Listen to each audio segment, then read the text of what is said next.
First gear ছাড়া হবে না বন্ধুরা। এখানে এমনিতে অনেক পিচ্ছিল, এই জলের উপর দিয়ে গেলে না পিচ্ছিলটা কম পাওয়া যায়। 46 মিনিট এখনও লাগবে, 10টায় পৌঁছাবো নাকি? পেছনে কি ডাউন আছে নাকি? দেখ দেখা, এখানে রাস্তার কাজ চলছে, পাহাড় কাটা হচ্ছে। রাবাংলা বুদ্ধা পার্ক যাবো এখন আমরা। প্রায় হেলিং থেকে অনেকক্ষণই হয়ে গেল আমাদের আসা, বের হওয়া প্রায় 1-1.5 ঘন্টা হয়ে গেছে। আমরা অনেকটাই চলে এসেছি। অনেক দুর্গম পথও ছিল মাঝখানে, মানে ডিজাস্টারের পরে একটু খারাপ হয়ে গেছে রাস্তা।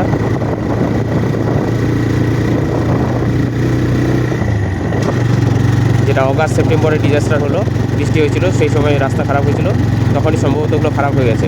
তো ওটাও পেরিয়ে এলাম, এখন রাস্তা বেশ ভালো পেয়েছি। আবার কখন আবার খারাপ পেয়ে যাবো বলা যাচ্ছে না, তো যাওয়া যাক। ভালো খারাপ রাস্তা মিলিয়েই যেতে হচ্ছে আমাদের। এরকম পথ আরও আমরা অতিক্রম করেছি অনেক কালকে, অনেক এসছি এরকম পথ। এই যে গার্ডওয়াল হচ্ছে, এই রিটার্নিং ওয়ালটা হয়ে গেলে এখানে আবার রাস্তা হবে ভালোভাবে।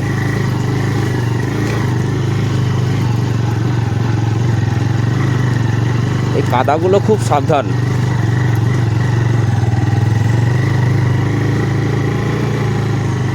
কাদা মিক্স আছে তো খুব সাবধান।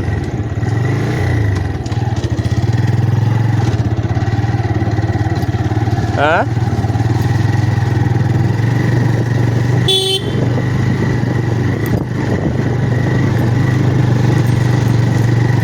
কাদাগুলোতে খুব স্লিপি হয়, আর এগুলো নুড়ি পাথর তো, গোল গোল পাথর, ওই পাথরগুলো একটু ভেজা থাকলে ওগুলোতেও স্লিপ হওয়ার চান্স। এখানে আবার ভালো, এটা রাস্তাটা ভালো আছে, ওই দিকেরটা খারাপ হয়ে গেছে। আজকে আমাদের ডে 3 প্ল্যান হলো আমরা এখান থেকে যাব রাবাংলা বুদ্ধা পার্ক ঘুরে আমরা যাব টিমিটি গার্ডেন ঘুরে নামচিতে যাব। নামচিতে কোথাও হয়তো দাঁড়াবো না সেরকম, নামচি হয়ে সন্ধ্যাবেলা বা রাত্রেবেলা আমরা রায়গঞ্জ ফিরবো। এখানে কমলা লেবু বিক্রি হচ্ছে, এই পাহাড়িতে কমলা লেবু জায়গায় জায়গায় বিক্রি হয়।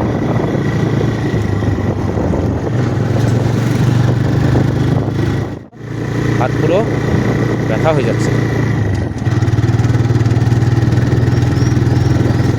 ঘুরতে এসছি, ঘুরতে হবে বন্ধুরা।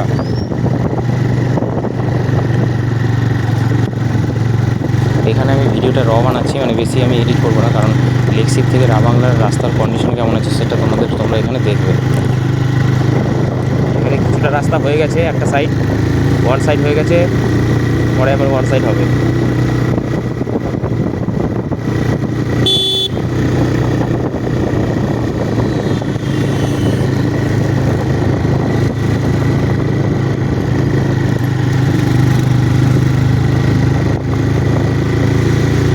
সেখানে একটা হেয়ারপিন বেন্ড আছে।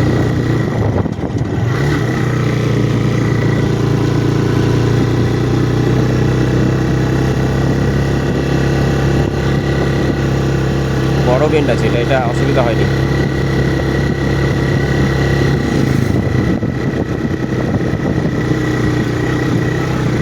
খুব কাছাকাছি ছোটো বেন্ডগুলোতে একটু অসুবিধা হয়। অসুবিধা যারা চালিয়ে অভ্যাস হয়েছে তাদের অসুবিধা হবে না, আমার সেরকম আর এখন প্রবলেম হয় না, কারণ গত বছর আমি দার্জিলিং গিয়েছিলাম তখনই এগুলো বেন্ড পেরিয়েছি।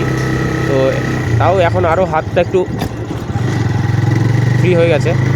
শুধু একটু সামনে দেখতে হবে কে আসছে ওদিক থেকে না আসছে, এটা একটু দেখে চলতে হবে, এটাই আর কি।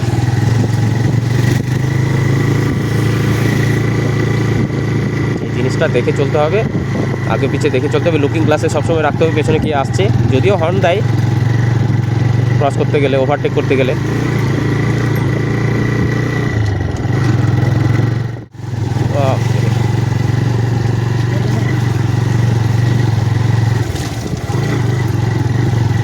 ফার্স্ট গিয়ার ছাড়া হবে না বন্ধুরা। এখানে এমনিতে অনেক পিচ্ছিল, এই জলের উপর দিয়ে গেলে না পিচ্ছিলটা কম পাওয়া যায়, তাই জন্য আমি জলের উপর দিয়ে যাচ্ছি, তাহলে কাদা পেয়ে যাব। মানে আশেপাশে কাদা আছে, কাদাতে স্লিপ হওয়ার চান্স বেশি, উঁচু নিচে থাকে তো।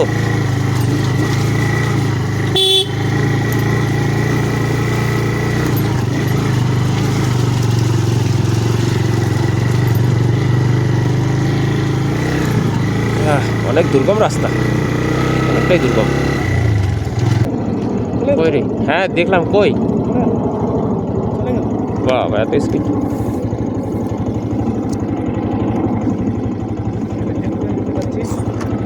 ওখানে শুধু জেট প্লেনের আওয়াজ, জেট প্লেন দেখতে পাচ্ছি। এখানে রাস্তার কাজ চলছে, পাহাড় কাটা হচ্ছে, রাস্তাটা খারাপ হয়ে গেছিলো, আবার চওড়া হবে এখানে, তার জন্য পাহাড় কাটা হচ্ছে। এখানে আমরা একটু দাঁড়িয়ে আছি, গাড়িটা লোড হয়ে গেলেই আমরা বেরোবো।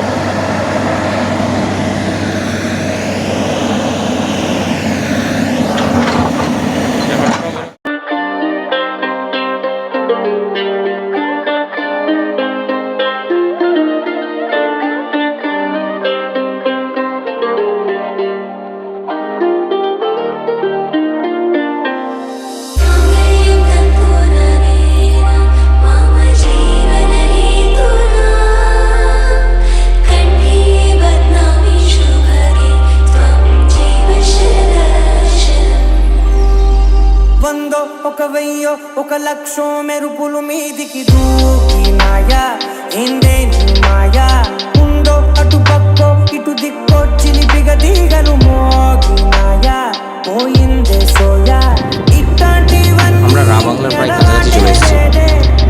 শুনে নেবো কোন দিক দিয়ে ঠিক যেতে হবে।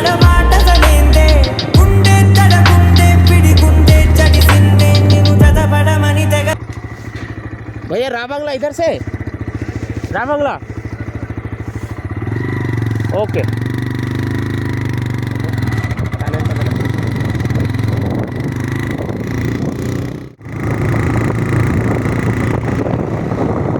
এই যে বাকি স্ট্যাচুটা দেখ, দেখা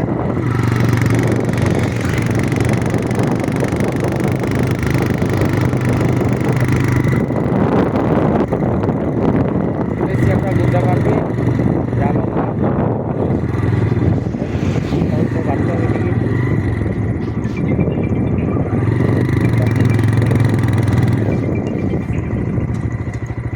पार्किंग का भैया, पार्किंग किधर करे? इधर ही। আমরা চলে এসেছি বুদ্ধা পার্কে। এখন বুদ্ধা পার্কে প্রবেশ করবো, এদিকে এন্ট্রি। ঢুকলাম বুদ্ধা পার্কে। 80 টাকা করে টিকিট এক একজনের।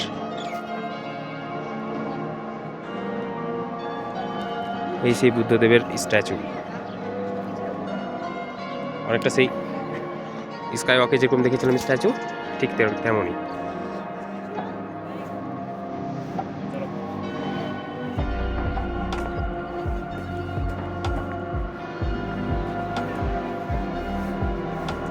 এখানে অনেক রেস্টুরেন্ট আছে, তবে এগুলো রেস্টুরেন্ট কস্টলি মনে হচ্ছে।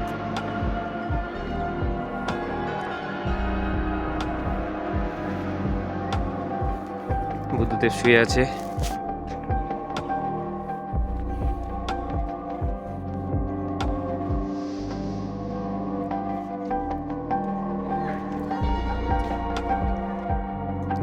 এগুলো ড্রেস পরবি নাকি রে?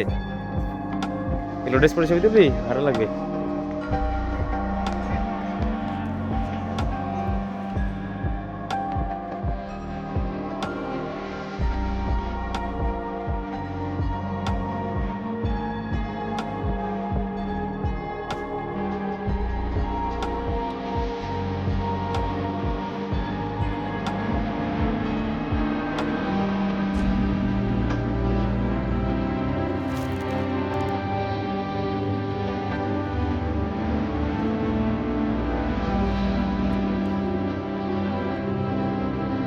রাত্রেবেলা এটা চালানো হয় বলতে এই যে জলের ফোয়ারাটা চলে, লাইটিং জ্বলে, দেখতে ভালো লাগে। এটা রাত্রেবেলা করে হয়, মানে সন্ধ্যাবেলার পর। আর অ্যাকচুয়ালি বুদ্ধা পার্কটা সন্ধ্যাবেলার পর দেখতে অসাধারণ লাগে, কারণ এখানে প্রচুর আলো জ্বলে আর বুদ্ধা স্ট্যাচুর উপরে আলো ফেলা হয় বিভিন্ন ধরনের কালারের, খুব সুন্দর লাগে দেখতে তখন। বুদ্ধা মূর্তি এখানে ভেতরে মনেস্ট্রি আছে এদের, বড় বড় এখানে ঢোল আছে। পুরো পার্কটা এখান থেকে দেখা যাচ্ছে, অনেকটা উঁচু। চলো আমরা একটু ঘুরে দেখি চারদিকটা। সেই স্কাই ওয়াকের স্ট্যাচুটা চারপাশে যেমন ঘোরার ছিল, এখানে ঠিক তেমনই ঘোরার আছে, চারদিকে ঘোরার।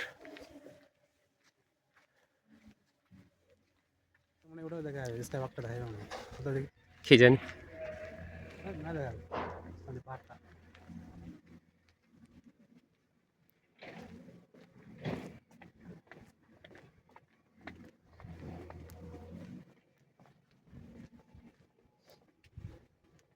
এইটাতে করে এইগুলো চলে গাড়িগুলো, ঘুরিয়ে ঘুরিয়ে দেখাই। ওয়াও, ইতিমধ্যে আমরা একটা সুন্দর দৃশ্য দেখতে পাচ্ছি, দেখে নাও বন্ধুরা তোমরাও।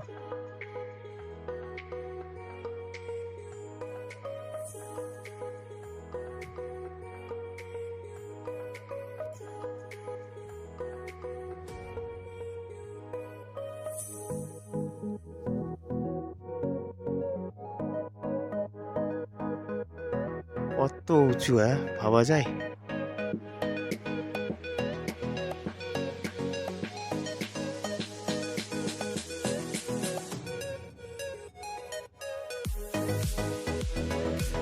রাবাংলা বুদ্ধা পার্ক ঘোরার পর আমরা সিকিমের একমাত্র চা বাগান টেমি টি গার্ডেনে এলাম। এই চা বাগান কোনো রাসায়নিক সার ছাড়াই উৎপাদন করা হয়।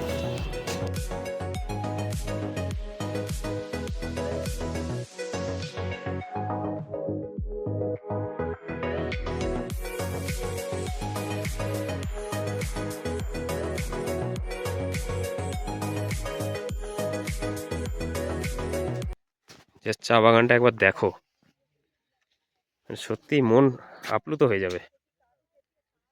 ওইদিকে আবার কাঞ্চনজঙ্ঘা উঁকি মারছে।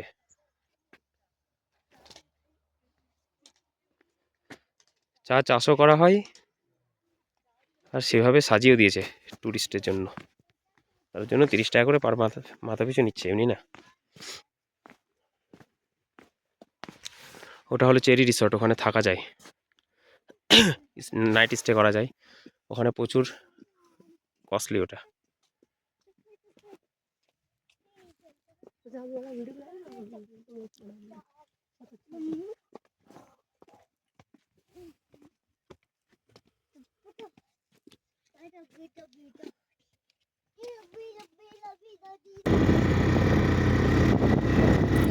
রাস্তাটা একবার তোমরা দেখো, পুরো মাখন।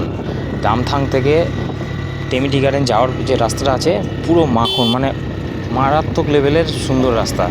এই রাস্তাটা সোজা চলে গেছে, যদি তোমরা সোজা চলে যাও তাহলে এটা টেমি টি গার্ডেন হয়ে চলে যাবে সিংথামে, মানে সিংথাম হয়ে তোমরা গ্যাংটক যেতে পারবে। আর টেমিতে যাওয়ার সময় আমরা কোনো ভিডিও করিনি, তাই এখন রিটার্ন হওয়ার সময় ভিডিও করছি। মানে জাস্ট অসাধারণ রাস্তাটা, মাখন রাস্তা পুরো, দেখো।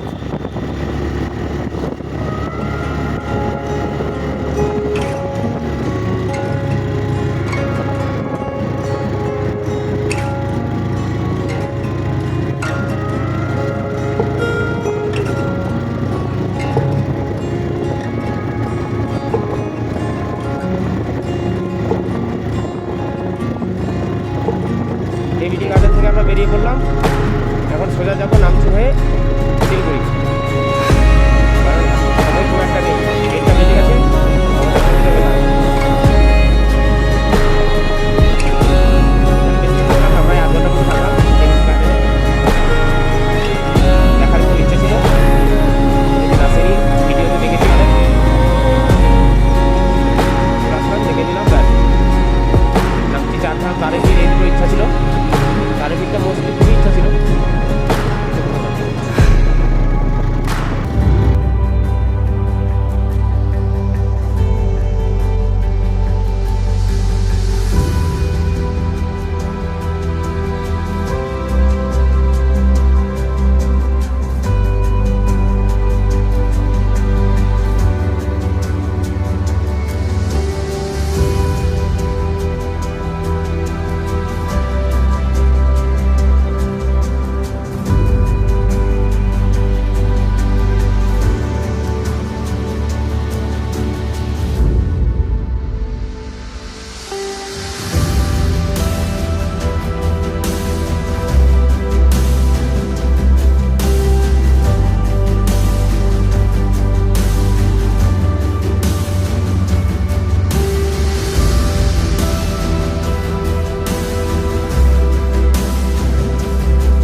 চলে আসলাম বর্ডারটাই।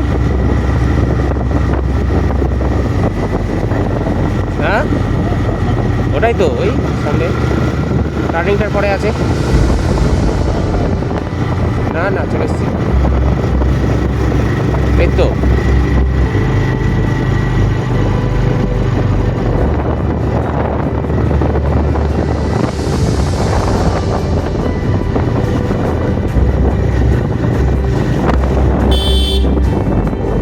হ্যাঁ হ্যাঁ ওটাই তো বললাম, কাটিংটা জায়গায় চলে আসলাম। এখান থেকে বেশি দূর না তো, 10 মিনিটও লাগলো না তো, 10 মিনিটও মনে হয় লাগেনি।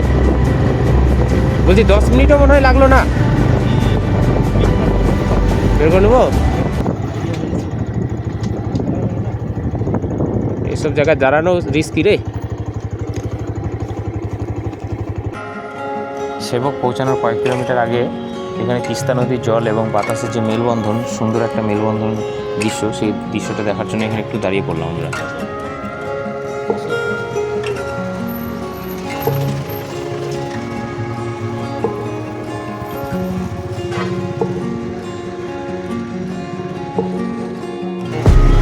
এবার আসি হোটেলের ডিটেলসে।